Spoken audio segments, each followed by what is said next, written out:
Assalamualaikum warahmatullahi wabarakatuh. Jumpa lagi di Novi Maria Ulfa channel. Jangan lupa like, subscribe, dan komen ya teman-teman. Kali ini saya akan bahas tentang follow up ya. Kemarin kan follow up part 1. Nah, ini adalah follow up part 2, yaitu kunci sukses supaya kita bisa lebih mudah dalam follow up dan mendapatkan hasil yang maksimal. Yang pertama adalah mindset kita ya. Di mindset kita selalu kita tanamkan bahwa ketika kita mau follow up orang, baik itu konsumen maupun itu calon mitra maupun mitra gitu ya, selalu tanamkan dalam diri kita adalah kita niatnya untuk bantu. Jadi berfokus kepada membantu mereka, bukan apa yang akan kita dapatkan gitu Bapak Ibu. Jadi kalau kita itu niatnya di awal sudah kita atur gitu ya, kita tata bahwa niat kita membantu, insya Allah jadinya gitu ya, yang mereka tangkap juga ketulusan dari kita gitu. Jadinya mereka bisa lebih welcome gitu ya. Semoga Allah bisa lembutkan gitu. Kalaupun mereka belum mengambil ini gitu ya, mengambil langkah untuk bersama kita gitu ya, baik itu beli produknya maupun menjalankan bisnisnya, ya nggak apa-apa gitu, karena di awal niat kita adalah membantu. Jadi kalau kita di awal niat membantu, maka nggak ada yang perlu kita sesalkan apapun gitu. Nah, orang-orang dengan HPS terbaik ya, ketika dihadapkan pada mindset seperti ini, ketika ditolak gitu ya, atau nggak menerima apa seperti yang dibayangkan, mereka akan berpikir bahwa enjoy aja gitu. Toh di awal saya sudah niatnya sudah bantu kok gitu. Nanti Allah yang akan kirim yang lebih banyak lagi. Bisa jadi itu tabungan, nanti berikutnya kita akan panen. Itu, tapi kalau HPS nggak bagus, biasanya jadinya marah-marah gitu. Ketika kita sudah follow up, ternyata lu kok nggak daftar gitu, cuma nanya-nanya doang, nggak daftar. Nah itu kita jadinya jengkel, kita jadinya marah gitu. Nah itu yang nggak bagus ya, HPS yang belum bagus. Nah itu yang pertama, kunci sukses yang pertama. Yang kedua adalah sikap kita. Setelah mindset, setelah pikiran, kemudian sikap kita, attitude kita ya. Jadi kita harus bisa memperlakukan orang lain tuh seperti kita ingin diperlakukan gitu. Jadi kalau Bapak Ibu punya calon mitra atau calon konsumen, posisikan seperti seandainya itu Bapak Ibu sendiri ya. Kalau itu Bapak Ibu sendiri, apa mau misalnya dikejar-kejar ya, terus dipaksa-paksa gitu ya. Habis itu kalau nggak nurut dimarahin, kan nggak mau. Kita nggak mau seperti itu ya.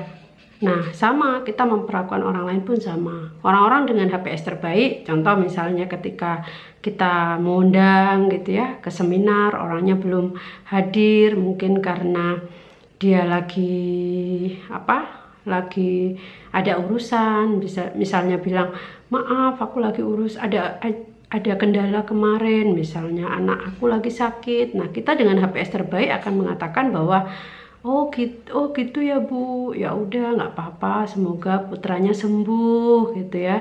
Jadi ada empati di situ, ada kedekatan di situ gitu ya. Tapi kalau dengan HPS nggak baik, kita nggak peduli tuh gitu ya, mereka mau apa gitu, kita bisa bilang alasan aja gitu kan, udah diundang berkali-kali gitu, nggak mau hadir, emang nggak mau sukses gitu. Nah itu orang sudah akan ilfil dengan kita gitu, udah nggak akan mau lagi untuk berhubungan apapun, baik itu bisnis maupun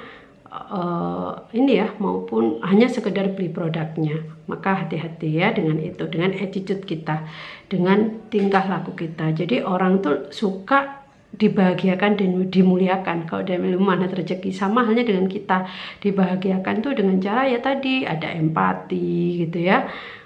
Saya yakin kalau niatnya di awal ditata kita ingin bantu, ke belakangnya ketika ada apa-apa ya kita lebih mudah untuk membahagiakan dan memuliakan. Dengan didoakan itu orang akan lebih suka ya. Itu yang kedua. Yang ketiga adalah berpikir positif, selalu berpikir positif. Kembali tadi ke pikiran ya.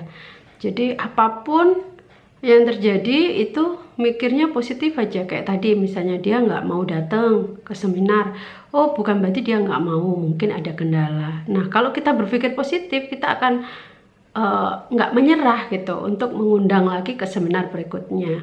Ada mitra baru gitu ya, kok dia suruh pelatihan nggak mau gitu. Kalau kita berpikir positif, memposisikan berada di posisi dia, kita nggak akan mentang-mentang marah-marah gitu ya, tapi kita justru memposisikan, oh kalau aku itu sukanya diapain ya kalau supaya bisa mau belajar. Nah itu jadi lebih mempunyai skill bagaimana kita memposisikan seperti orang tersebut ingin diperlakukan gitu ya Bapak Ibu.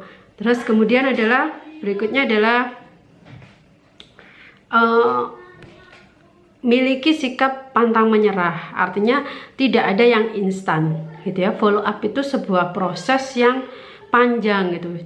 Jarang banget ada orang yang tiba-tiba itu langsung closing misalnya, atau mitra baru langsung jadi berlian gitu. Itu ada tapi jarang. Semuanya itu berproses, tidak ada yang instan. Itu kenapa dibutuhkan sebuah kesabaran gitu. Follow up itu berbicara tentang ulet, konsistensi gitu ya.